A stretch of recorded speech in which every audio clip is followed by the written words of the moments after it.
Got my truck. Details don't so much matter. From the battery, this junction box is connected to the battery box, or to the battery cable. Alright. Down below, the new clean looking wire comes up and around behind the brake booster to the solenoid. From the other side of the solenoid, come across, there it is there, and it goes down underneath the cab where it comes up through a hole I made in the floor to here. This was set up so that I could run an inverter from inside the cab with a proper size cable. This will run a 300 watt inverter just fine. Okay. Wouldn't want to go any bigger than that. So if I was going to run a proper size inverter in the back of the truck camper, I would need a monster cable because it's got to go over 20 feet. Okay, so that would be a problem. Alright. With that said, this continues back. I put a connection here so I could splice it if I wanted to. And I made a cable that goes back behind the seat. And for this test, I'm just running it out through the little side window over there. Okay? So now you see the truck setup. That solenoid is controlled from that switch. That switch is basically just kind of piggybacked off of the heater controls. It was a convenient spot so that when the key is on, I can turn the switch on. The switch energizes the solenoid joins basically the battery and the charging system in the front to this cable that comes through the cab. When the key goes off, because that's a switched connector, your heater goes off when your key goes off. So because of that, even if you leave the switch on, when you turn the key off, the solenoid de-energizes and you don't have any power back here. That keeps you from running things completely dead. Now if I'm running an inverter, typically they would cut off at about 10 volts and you could probably still start your truck on 10 volts. But it's a nice safety feature. Also, the heater is fused. So if something really dorks up, it'll blow the fuse, hopefully, and that'll disengage the solenoid. Now, we all know if things go horribly wrong, the fuse is the last to blow, and you let out the magic smoke, but that's a starter. Grounding the solenoid, this is the one from the switch. This ground's just a convenient ground that was just sitting there. Alright. So for the test, I'm going to ignore this from now on.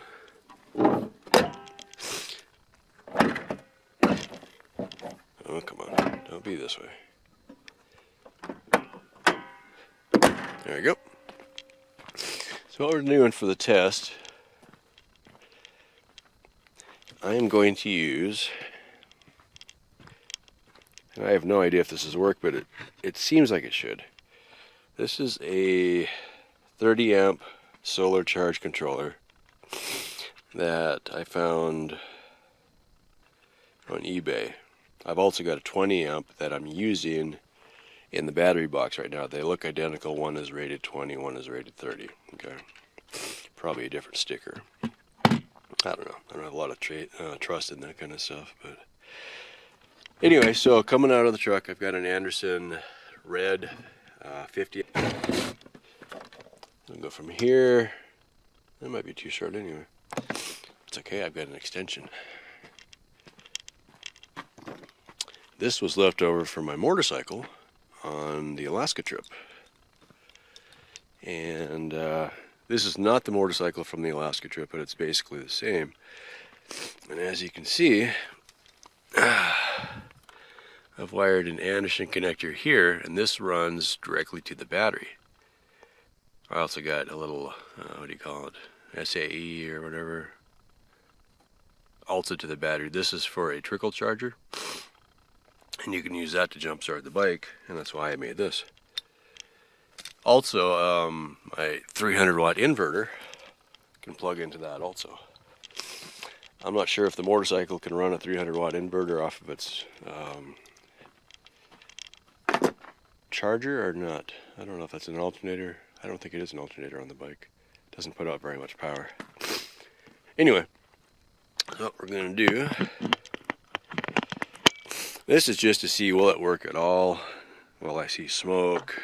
Will it be so fantastic everybody will wonder why they haven't thought of it before? You know, I'm just looking at it, will it work at all? And then we go from there. So I'm going to do, let's see what the shot looks like here. This is not an introduction to how to do wiring. Some of you will laugh, some of you will cry. I'm just going to get her done.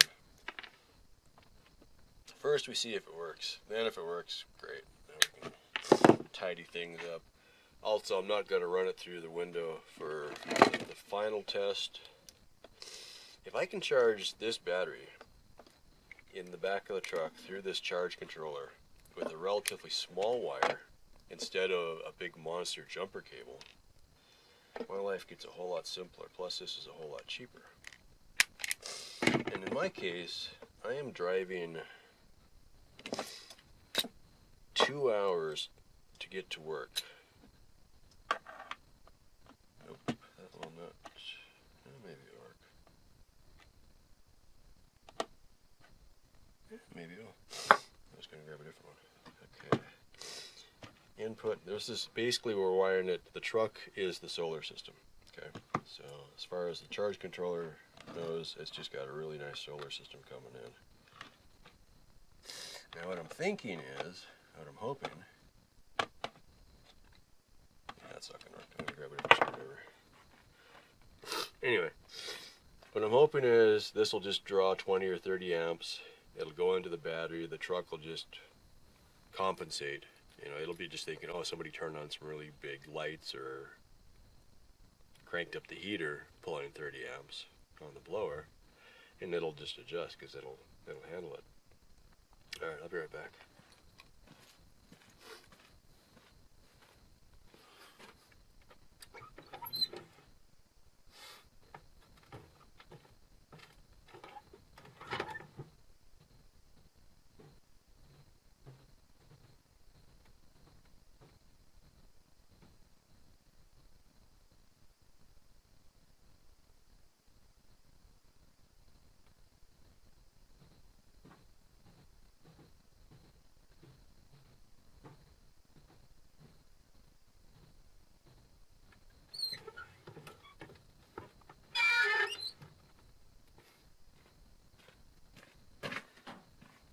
Alright, we're back.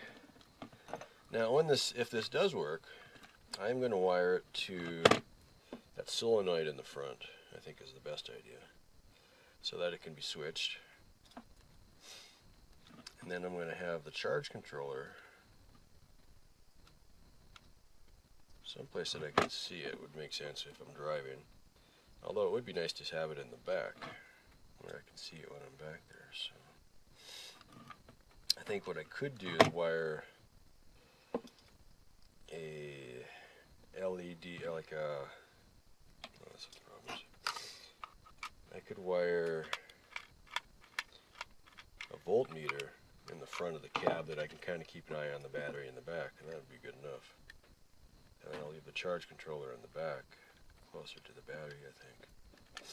I'm not too worried about the length of the wire run, because it's basically the same charge controller that I'm using on the panels is over a 20-foot run from the panels to the charge controller. That seems to be working fine. So, and I'm kind of looking at it as, I don't worry too much about efficiency. 12.38. Okay, so that's not too bad.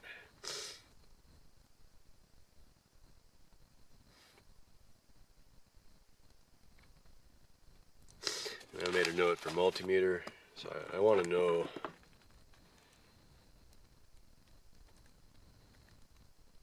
to see if the charge controller shows a different number, basically. Okay, so this is coming from, let's say, from solar, so we can hook this up.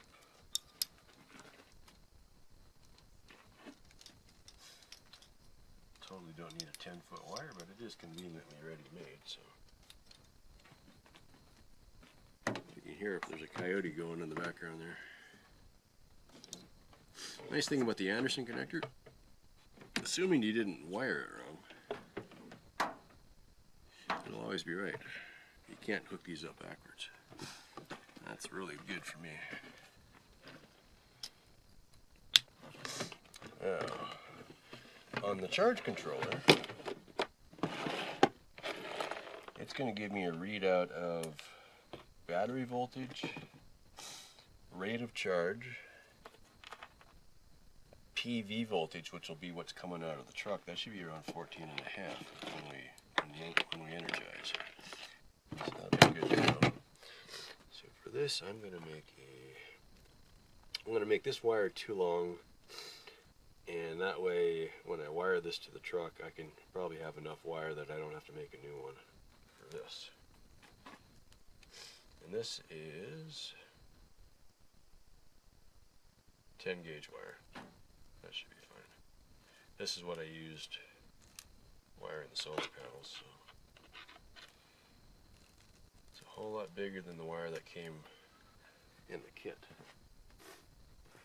I've got another table off camera that I'm throwing all my extra pieces on that I don't think I need. So I'm going to make this arbitrarily, as long as the table is. So I think that was a 3-foot table, 4-foot table. How about there? The best thing about doing your own projects is you make stuff up as you go and feel good about doing it. Alright.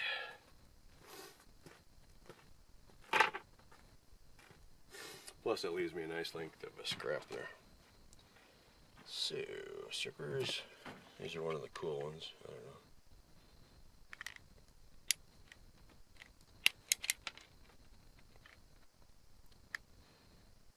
I don't tend to mangle the wire too bad.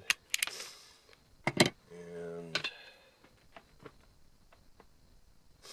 on the charger end of things, we're just going to screw it right into the charger, so we don't need any terminals on that.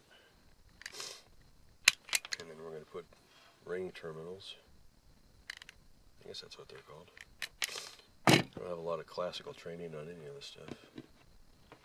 It's amazing what you can get away with. Alright, so, battery. A little bit of a twist.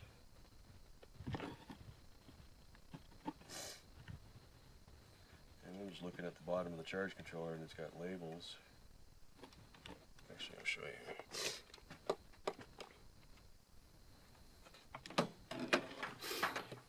Like so. Yeah, there you go.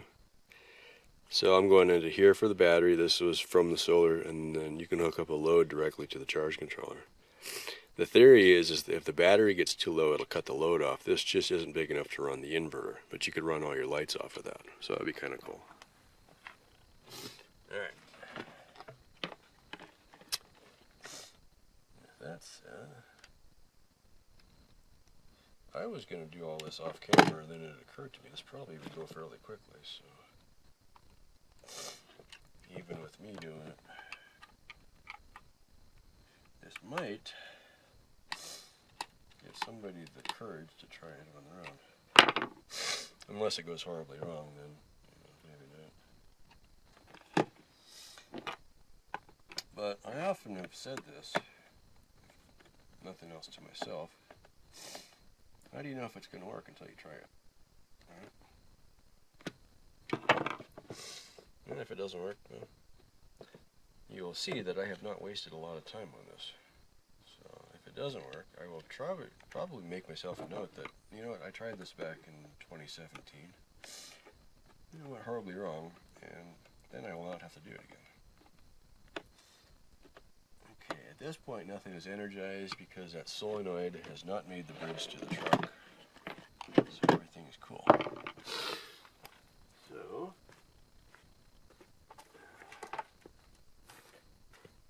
one time I found these things at Walmart. Okay, we'll do it where I can see it. These guys. And I got excited and I bought a couple and I got home. And then I thought went back and I bought some more. And then I bought some more. I have got a bunch of these things, so, and I still need more. So the next time I go to Walmart, I'm going to look to see if they're there, and I might buy some more. It's nice just to have all your stuff together that kind of goes together. So, since the battery's right here, I will just see how big of one I need. That's too big.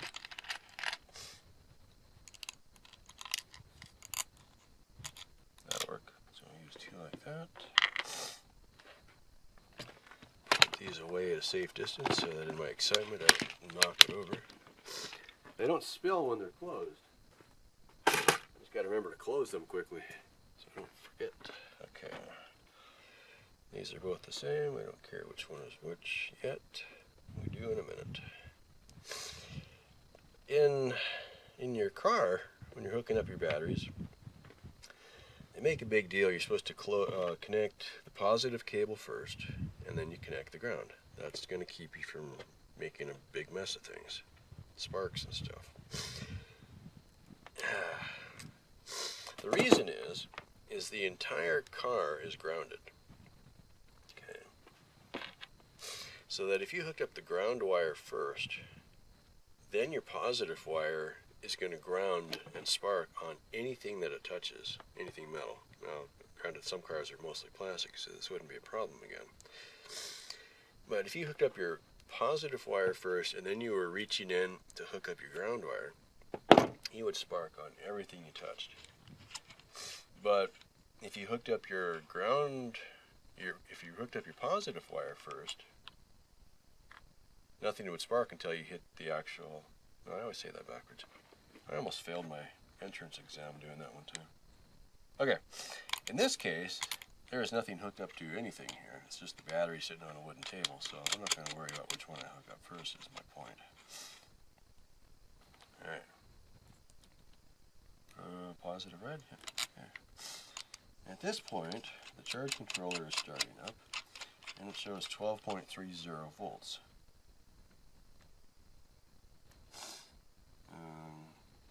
Battery 12.0.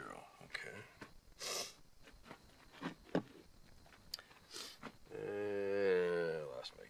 Lost my goddamn it. Okay. Hang on.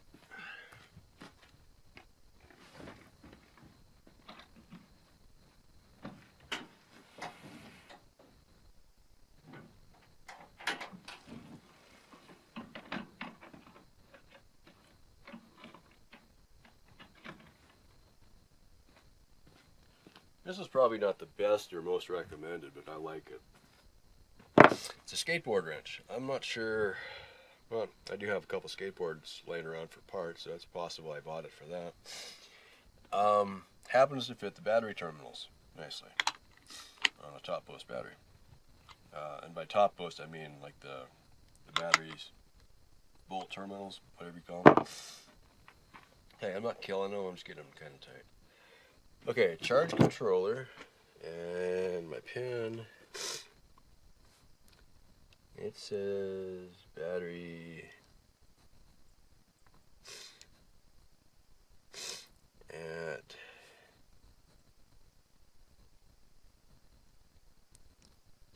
charge controller. I'm going to move this around a little bit. Get away from all my dangerous sparking tools here.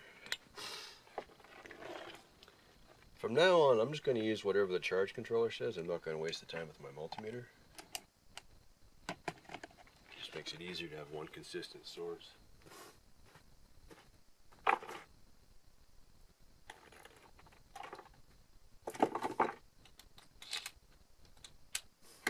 This is not exactly scientific, it's just going to work. Alright. So I'm going to kind of prop that up so I don't get the reflection. I'll get the camera in place. And I'll just have my notepad close by, and I think I may end up time-lapsing from here on. But we'll get a quick start of everything.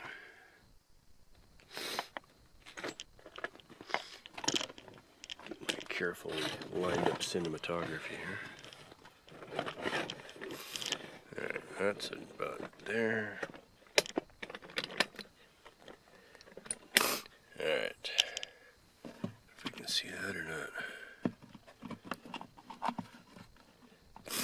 This will require 1 block of wood.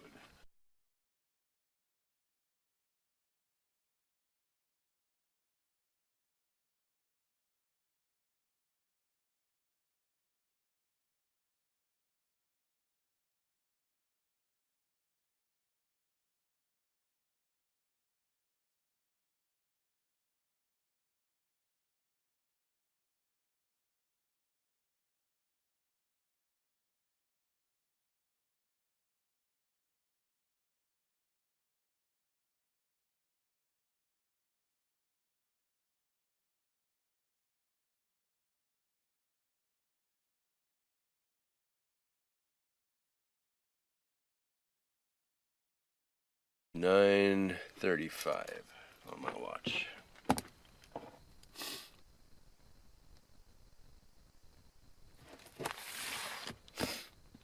I'm going to be watching how many amps I'm pulling, which is the C number for charge. I'm going to look at the battery voltage, and I'm going to look at the solar voltage. So I'm going to make a new set of charts here. So B, C, P, and okay, so when we start, we are 12.0, 0 charge, 0 PV, 0 kilowatt hours. All right. 5. Okay, look at the switch. Heard a click. Okay, good. So after start, P is 13.5.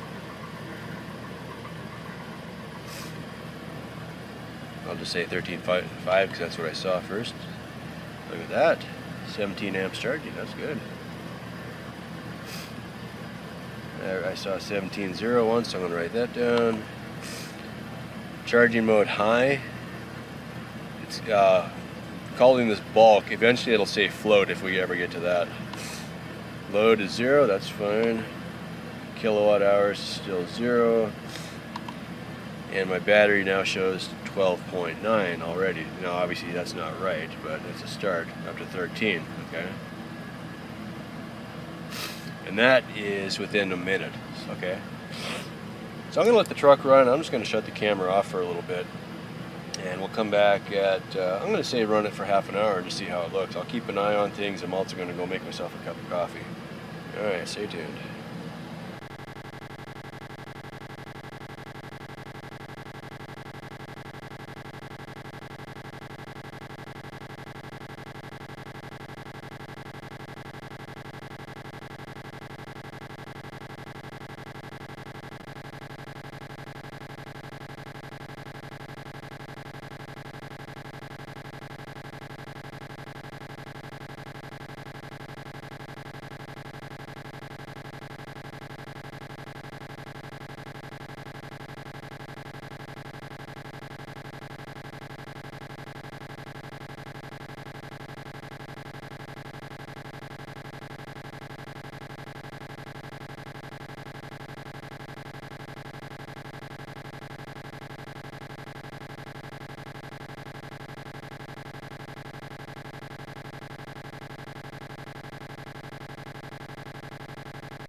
I think it's awesome. 15 amp charge should get me going pretty good. So what I'm thinking is, well, as long as this continues to work, and I suspect it will, this would be a fairly slick automatic way of doing things.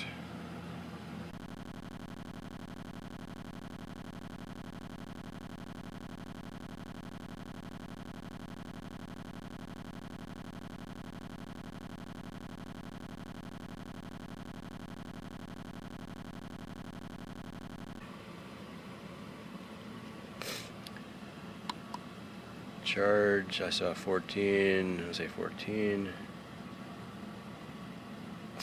That's tapering down as the battery's charging, I think. Every number is slightly less than the one before it. Still in high mode. Low to 0. 0.2 kilowatt hours. Battery at 13.0.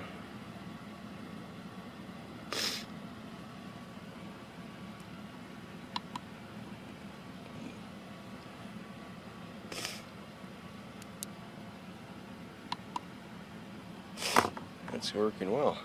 I'm gonna just take a look, make sure the truck isn't about to self-destruct or run out of gas or something stupid. That would suck.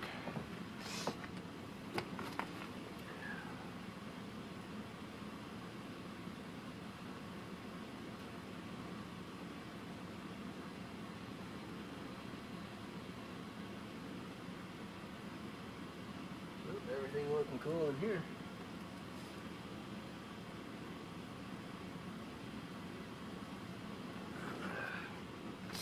Yeah, indications are good in the truck.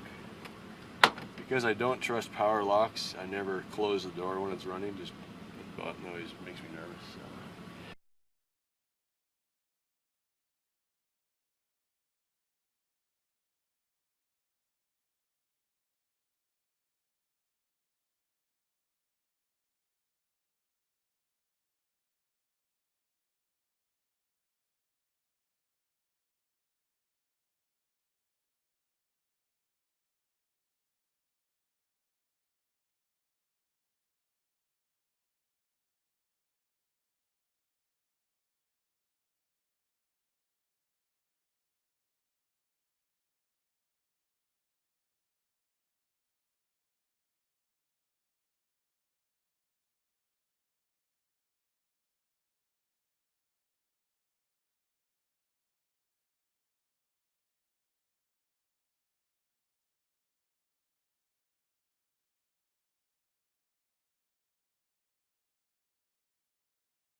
Right, it's 10 o'clock.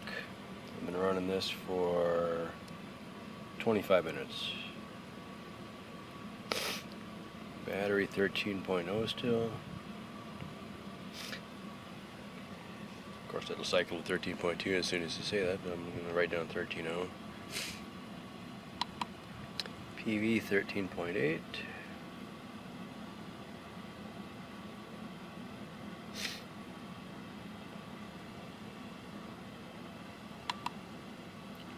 Charge 11.6, let's say 11.6.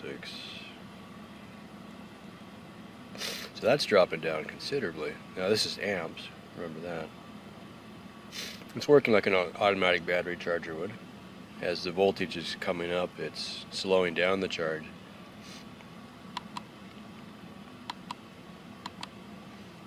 .3. Cool.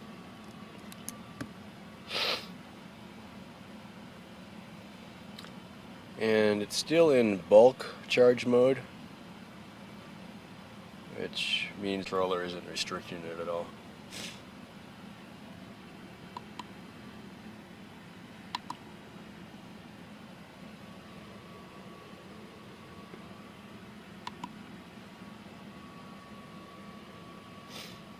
Yeah, that C number that started off at 17, dropped to 14.5, 14, and now 11.6, 11.5, 11.4. So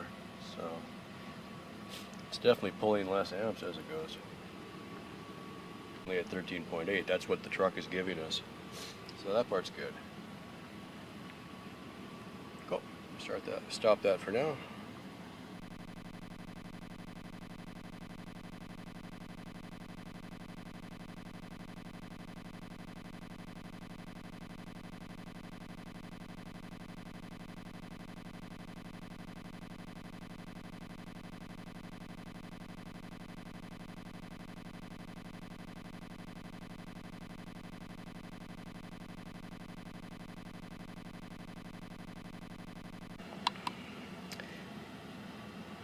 P 13.6, 13.7, so that's dropping down a little bit. That's interesting.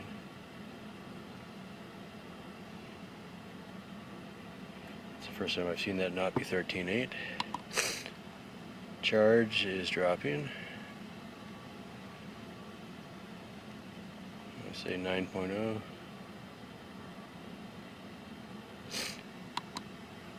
Still in high charge mode. Load 0. 0.5 kilowatt hours.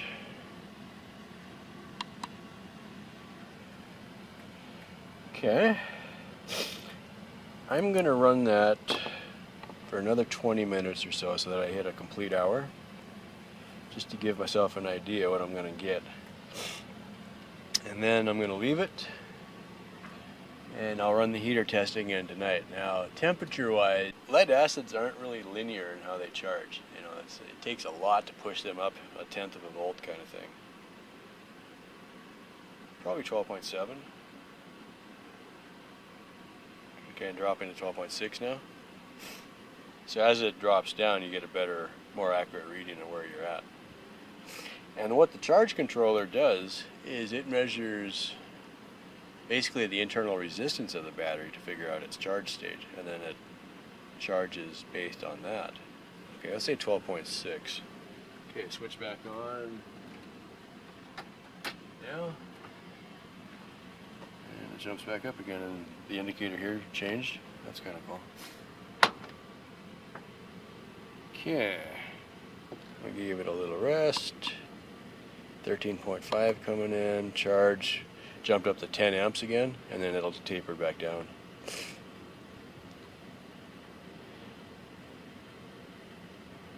Yeah, coming down already. Okay, that's a good, useful test. Cool. Alright, shut the camera off. I'm going to let it run for about another 15 minutes now, and then we'll shut the truck off and just let it sit and see how it does. Cool.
I just wanted to make an addition to that. Most of the time when I get home after a week, the battery bank here at 3 o'clock in the morning will show 13.0 volts. So that would be pretty much a full charge of what this charge controller will leave one of these deep cycles at. They're all the same batteries. Well, I've got two different versions of the EverStart Deep Cycle. So one is a premium, one is a regular. But reasonably, it's the same battery, and this is one of the batteries that was on the bank. So this charge controller should bring it up to 13.0 at rest eventually, but not right away. Just wanted to get that out there. So, also of note, I just looked at the charge controller that's on the battery bank, and right now I'm getting about 8 to 9 amps out of my solar array, which is going into now 3 batteries over there. So it's kind of a useful tidbit there, I guess. Alright, so the plan for today will be, I'm going to let this run for another 15 minutes or so, shut the truck off, and then I'll start wiring and set up where I want the battery to be, come up with some kind of a mount to hold it down. And okay, I gave it a couple extra minutes because I was shaving. Yeah, go figure. So 10, say 10:40 is close enough.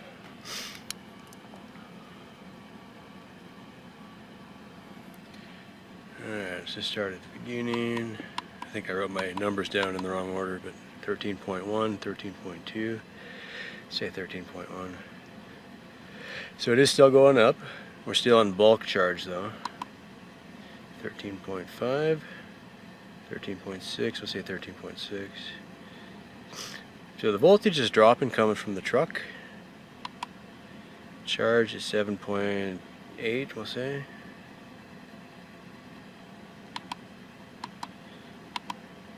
And 0.6 kilowatt hours. That's dropped down a little bit too as far as how quickly that's coming up. So that makes sense, you know. Because I went in 15 minutes from 10 o'clock to 10:15. What I want to make sure is that the truck isn't sending power to the charge controller when the truck is turned off. That would be a problem, because then my batteries would go dead. Okay, that's a good test. Now, yeah, P0 and C0. So I'm not getting any charge, no amps, no voltage from the truck, okay? 0.6 is where we started, and that's going to drop down. I don't care. So now that we're done with the truck, I can disconnect my wire that was at the truck. Get this other one out of the window. So the next part of this, I'm going to run a new wire from the charging side of the solenoid. So it'll be basically parallel to this wire that I was using. And run that into the bed of the truck where I'm going to put the battery. So the first thing I'm going to do is have to put the battery somewhere and then figure out how to get to it. That'll involve drilling a hole in the truck bed. Always fun. Yeah, it's a 20-year-old truck. What are you going to do? I'm going to let that just run for a few minutes and see what it actually ends up dropping down to. Probably 12.6 again. That's what I would expect.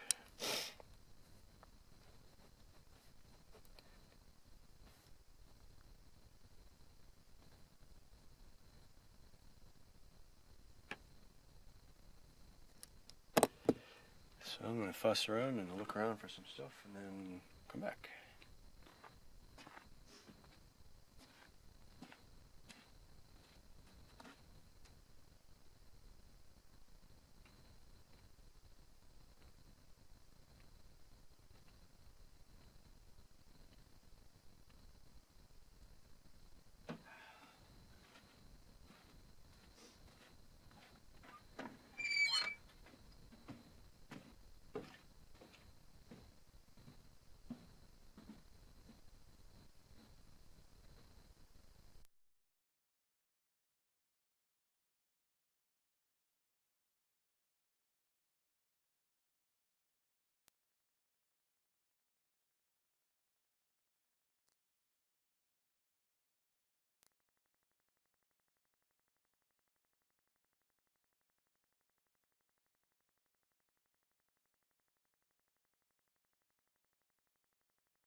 Here. While I was at it, I remembered I had some boots for that solenoid, so I covered up those positive terminals, which is good. And it's been ran all the way across, and I followed the other one down, and then it went all the way across the bottom, follows the frame, and comes up. I think I can see this without crawling all the way under. Something driving by. Let's see. So I don't have to run the ground all the way. It's screwed into the frame. And then in here, on the front wall, there's my charge controller. The little light stays on, that's not supposed to stay on. Wait.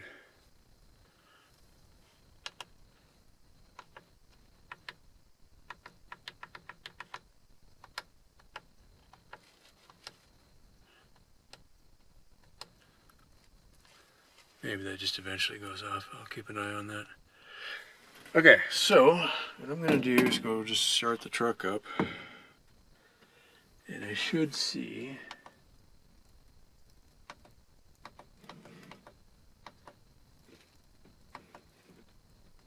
Yeah, that'll work.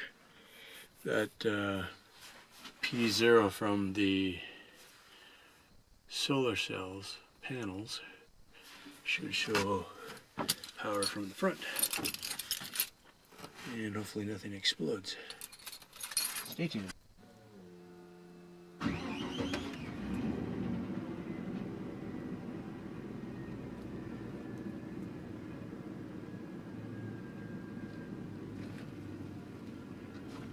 Okay, it's working. Just like before.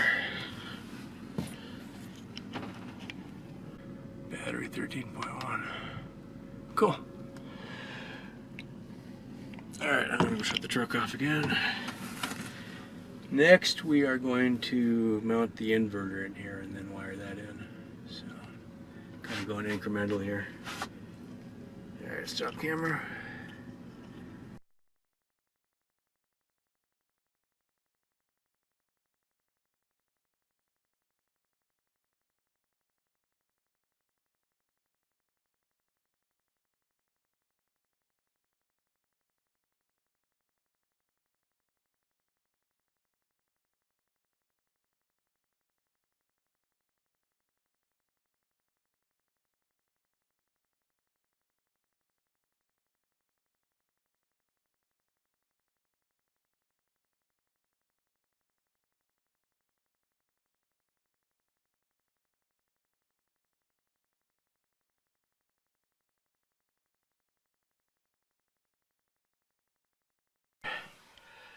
That red and black wire goes to a screw terminal, which goes up to the dimmer, which goes to the light.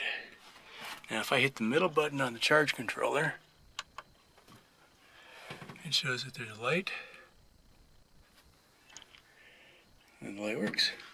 Hit it again. Cool. So that part works. Now by having the screw terminal there, anything that's off of that screw terminal is controlled by the charge controller, which is controlled by that middle button. If the voltage drops too low, it should disengage the load. Okay? So worst case, I probably just, if I forget, it should turn itself off if the battery goes really low, which I don't really expect to happen too often. And then underneath here is the inverter, which is protected by the shelf, and there's the microwave, and I can reach this from outside. So next thing I need to do, go find my cup of coffee and warm it up. Let's see how that works. Shouldn't be a big deal, but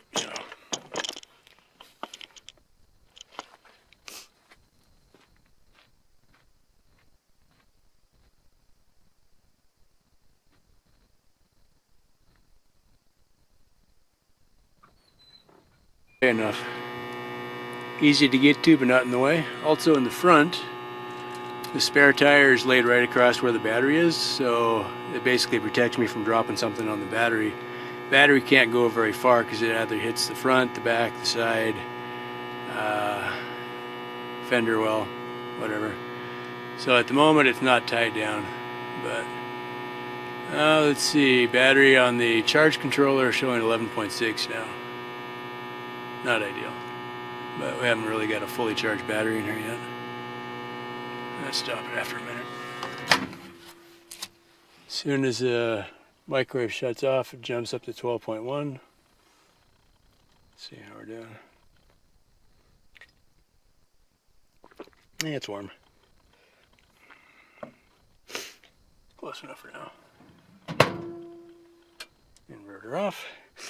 So, yeah, the idea is I can reach the microwave and the inverter from the outside. So when I'm stopped on the side of the road and I want to make some lunch or whatever, I can just open the tailgate, open the back door, reach in, nuke my cup of coffee, move on. No big deal.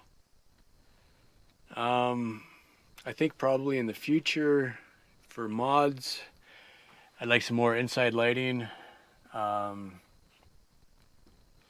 Would be nice to be able to reach inside the door and hit a switch that would give me one inside light and maybe another switch for an outside light. I'd like to have camp lights. I think that'd be a good idea. So let's just take a break here. Yeah.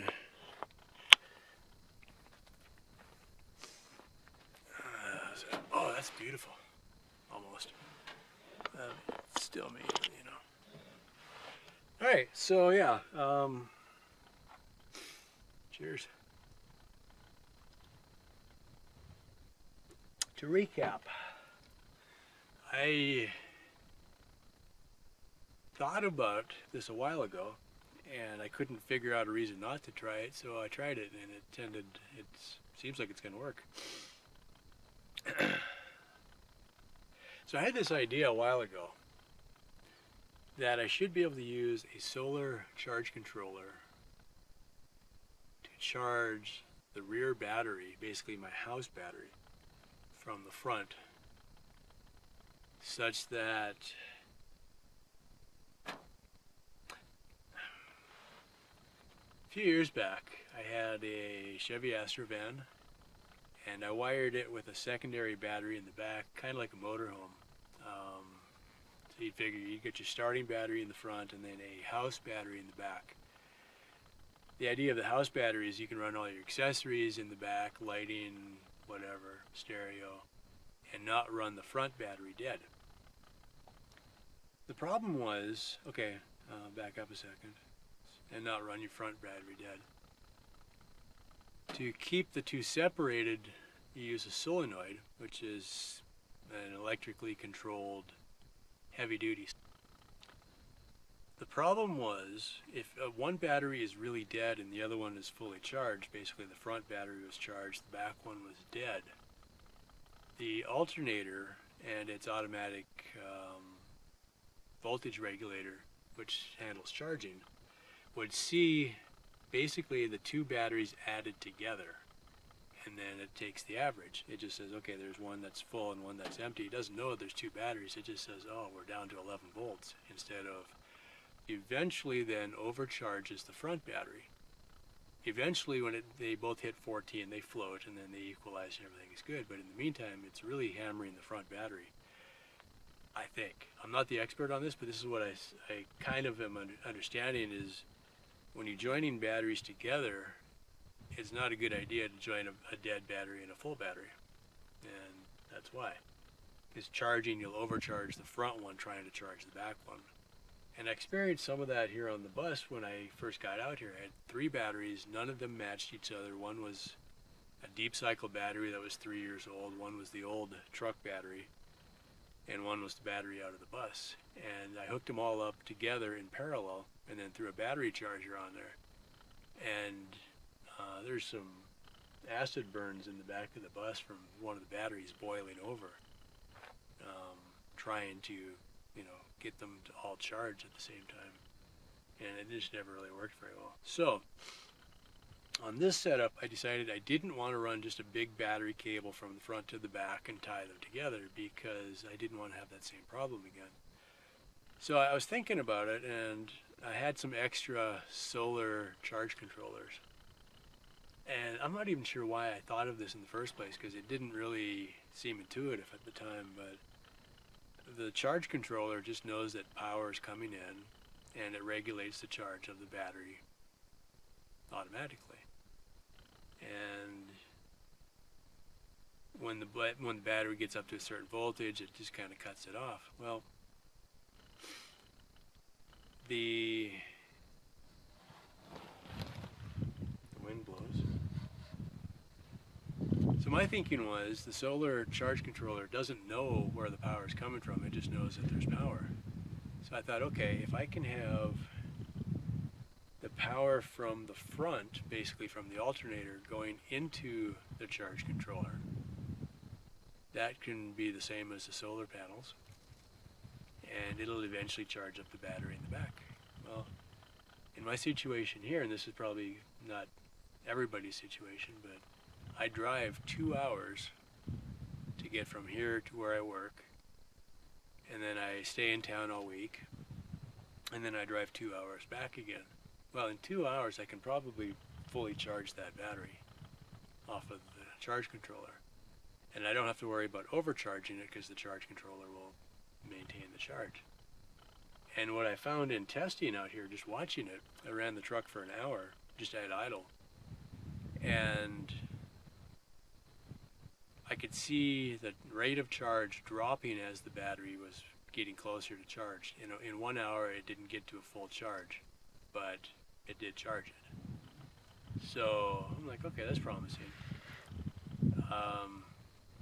It seemed like it worked well. So what I have now is, in the cab I've got a switch that controls the solenoid, so I can shut the whole back off if I need to. So I manually hit the switch on. The switch is also powered from a circuit that's only live when the key is on. In this case I used the heater controls because it was close to where I put the switch. So you turn the key on, you hit the switch, the solenoid energizes, power comes back into the charge controller controls how much power goes into the battery, and you're done. Basically that's it. When I shut the truck off, the solenoid automatically disengages, so I don't have the front battery still trying to charge the back battery. Now the battery in the back is a fairly good size deep cycle battery. It's a marine grade. It's made for motorhomes and like trolling motors and stuff like that. So it's a big deep cycle battery. It costs about $100 at Walmart. It's not, the greatest battery, but it should be a decent battery. The charge controller charges the battery, and then I've got a set of really big cables that powers an inverter, and the inverter is the 2,000 watt inverter that I showed you. That can run the microwave, that can run a heater. I can probably run the heater and the microwave at the same time. At least on the low setting on the heater, I could do both at the same time. Then it's just a matter of how much power you have in the battery and how long can you run it. The one downside here is, because they aren't connected to the front battery directly, starting the truck doesn't let me run the inverter indefinitely, because I'm only putting in about 10 amps and the inverter's pulling out a lot more than that. So it's not, that part not perfect.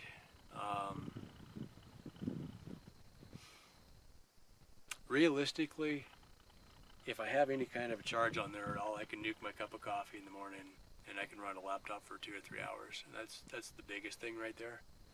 The heater at night is a nice idea. I can run the little heater. It only pulls 300 watts. I think I could run that for a few hours. The big heater, last night I only got about half an hour out of it, but that battery wasn't fully charged at the time. So it could probably get better. What else? I think that's kind of it. Where I've got it set up now, I still need to tie down the microwave so it doesn't fly around. And I think I'll probably just put a cargo strap over it and try that first and see how that does. I don't really have room. I'd like to put a lip around the front of it or something, but the door is too low. And if you had a lip across the front, you couldn't open the door. So that's kind of a downside, but I'm going to mess around with that a little bit. Probably a cargo strap just to cinch it down to the shelf, and then it won't have a tendency to try to fly away on me. Worst case, you know, like this road here is the worst. Maybe I'll just put the microwave on the floor when I'm driving, and then when I get to town, I can put it back up again. As I get further down the line here, though, more and more of the stuff is staying in the back. And, you know, it's nice because now, after work, I can just get in there, jump in bed, and I'm basically done. When I first started, I had to set up the bed, unroll the sleeping bag, you know, the whole 9 yards. Now it's just basically it stays set up all the time, so it's a lot nicer. Cool. Yeah, future upgrades, I want to do some more inside lighting, but now I've got that screw terminal, it's real easy to set it up then. I'm torn on what do I want to do for camp lighting. It would be nice to have an outside white light up here somewhere. So when you walk up, it would be really nice if I had an outside switch that I could flip on the switch. That may happen. A side note on that, when I'm coming into the ranch at night, my gate out there, when I first come up, I have the headlight shining on the gate. I can open the gate, that's good. Then I open the gate, I drive through. I don't have enough light on the back of the truck to see at the gate, so I always have to use a flashlight. If I had a white light back here, that would work pretty well. That's kind of an idea. Yeah. Honeybees. It's December. Every now and then they come around and buzz me here. I'm like, okay, what do they smell? You know, is it my trash? Is it me? Is it... I was drilling. Most of the times I've seen it, I've been drilling into the wood, and I wonder if they're smelling the wood.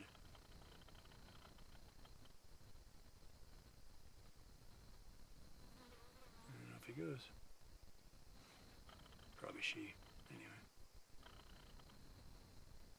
Yeah, go away. No, really.